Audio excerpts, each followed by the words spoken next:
Qu'est-ce qu'on va pouvoir faire cette semaine? T'arrêtes de jouer toi? Aide-moi à chercher au lieu de jouer là.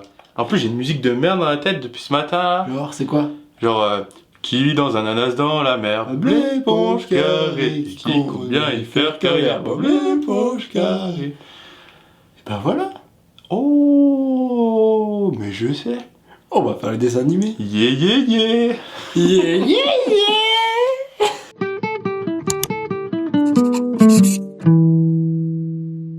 Qui vit dans un ananas dans la mer? Bob l'éponge carré. Et qui compte bien y faire carrière? Bob l'éponge carré. Qui n'a pas peur des gros méchants poissons? Et salut à tous, c'est Max. Et salut à tous, c'est Alex. Et cette semaine, on se retrouve pour un thème, comment dire, passionnant. Oh, un thème qui nous suit depuis pas mal d'années. Les dessins animés. On va vous en dire plus tout de suite. Alors déjà, c'est quoi les dessins animés? Les dessins animés, c'est tout simplement des dessins qui donnent l'impression que ça bouge. Ça, c'est important. C'est rien d'autre qu'une illusion d'optique créée, d'ailleurs, en rapport avec le cinéma. Savez-vous, au Japon, on appelle ça des animés. Mais il est évident qu'on fera une semaine sur les animés parce qu'on aime ça.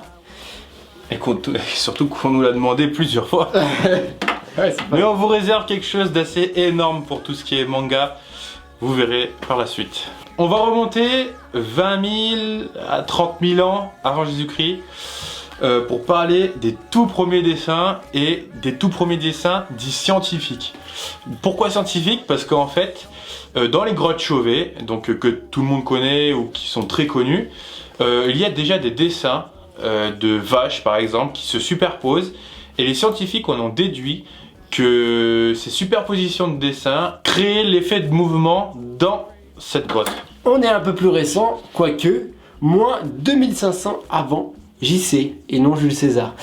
Le vase Charest-Grandet, pardonnez-moi pour la prononciation, est en fait le premier vase qui utilise cette idée d'animation d'image avec une chèvre qui saute. Je vous laisse l'image en tête. Oh non! Le principe du vase était très simple, 5 images autour du vase. En fait, quand on le faisait tourner très très fort et très très vite, la chèvre sautait. Il est bon à savoir que le vase est très très rare, très très cher, donc clairement, si vous l'avez chez vous, vendez-le, ne le faites pas tourner. Je vais vous donner deux petites anecdotes sur deux objets qui font partie des ancêtres du dessin animé. Je crois que ton coude a craqué là. En 1868, le folioscope, c'est en fait tout simplement ce qu'on fait encore aujourd'hui quand on fait plein de petits dessins sur une feuille et qu'on fait le carnet comme ça pour que le dessin il bouge. Tout le carnet de brouillon était rempli de ces petits dessins dans les cours. Exactement, même tout simplement les cahiers de cours. Oui, Hein, En 1880, le zopracyscope, excusez-moi pour la prononciation, est vraiment l'un des tout premiers objets qui va servir à faire de l'animé. Et en fait, tout simplement, c'est ce qui revient à faire des gifs aujourd'hui. Le premier vrai dessin animé.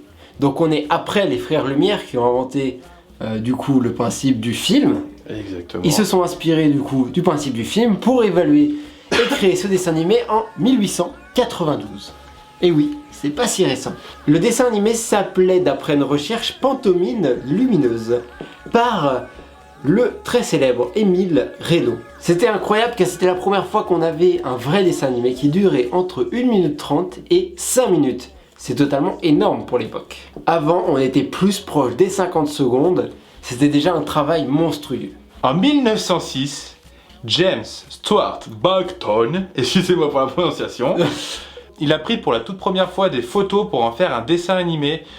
Alors, ils appellent ça la technique Balkton maintenant du coup.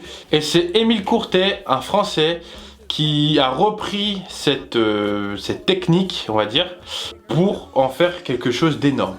Il a produit près de 300 films, c'est un nombre faramineux, même pour aujourd'hui d'ailleurs. Les USA ont pu développer les dessins animés grâce à sa technique importée en 1912. Et donc grâce à ça, on a aujourd'hui une multitude de dessins animés du monde entier. Et si on parle des chiffres, l'instant chiant. Entre 1900 et 1930, on parle pour un dessin animé de 10 ou 12, voire même 16 images par seconde.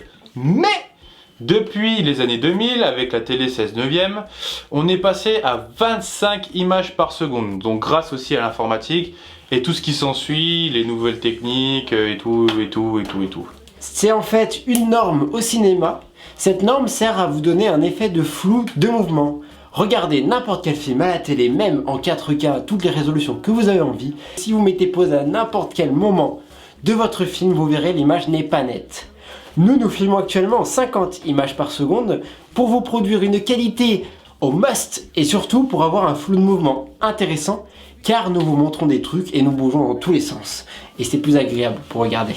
Et vu que vous êtes tous des gamers, vous aimez quand ça fait du fluide. Mais si nous passions au tableau. Le tableau. Le mardi, le top flop. Top flop comme on les aime. Alors on a fait un top flop un peu perso. Il y a juste le flop qui va être vraiment du flop qu'on s'est bien renseigné dessus. Et le top, ça va être notre top à nous, ou Alex et moi, par rapport à notre enfance. Ce qui nous a éduqués, on va dire, en quelque sorte. Ouais, éduqués... Vous verrez tout. On passe à mardi. Non, mercredi. Mercredi, c'est moi qui vais vous expliquer, c'est parti. Mercredi, on s'attaque à un emblème du dessin animé. Vous l'aimez, vous le connaissez ou vous ne l'aimez pas, mais en tout cas, vous n'êtes pas passé à côté. Titeuf Média Complète PS2. Yeah. Vous avez aimé le rétro gaming? C'est du semi-rétro gaming. D'ailleurs, on pouvait utiliser Lightoys USB ou caméra. Et ça, c'était cool, mais on va pouvoir on l'a pas. En parlant de rétro gaming, juste un petit instant dédié. Je voudrais remercier Retro France Gaming qui nous a publié sur leur page, c'était super cool. Et un grand merci à vous les gars. On passe à jeudi. Jeudi, c'est coup de gueule. Coup de gueule pourquoi? Parce que on en a marre de voir des adaptations 3D moisies de dessins animés emblématiques qui ont été faits en 2D. Je pense entre autres à Foot de rue. On ne s'étendra pas sur le sujet aujourd'hui. On en parlera jeudi. On parlera bien évidemment du futur des dessins animés avec l'évolution des technologies et je crois même que Pixar a créé une nouvelle technologie qui permet de rendre encore plus réalistes les dessins animés, à se demander si c'est plus des dessins animés voire des effets spéciaux. On passe à vendredi.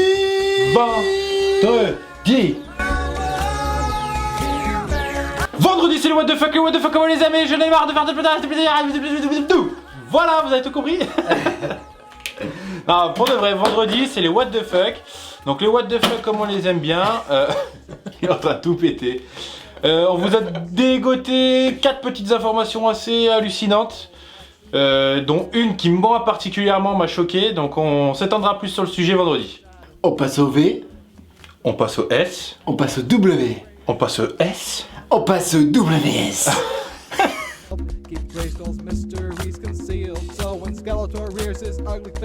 Le fameux, L'unique, le tant attendu, le seul. et j'ai plus de répliques. VS Versus, comme vous l'aimez. pour les abonnés, le WS. On va cette fois-ci s'affronter sur un blind test Yeah. de petits jeux vidéo. Et non, parce que c'est pas des jeux vidéo, c'est des dessins animés. Mais que tu es con, my friend. Yeah. Du coup, n'hésitez pas à vous abonner, à mettre un pouce bleu, à laisser en commentaire des sujets qui vous intéressent, qu'on pourra traiter par la suite. Et plus qu'une chose à vous dire. Ciao. Bisous. Bye. À demain. Demain, c'est le top.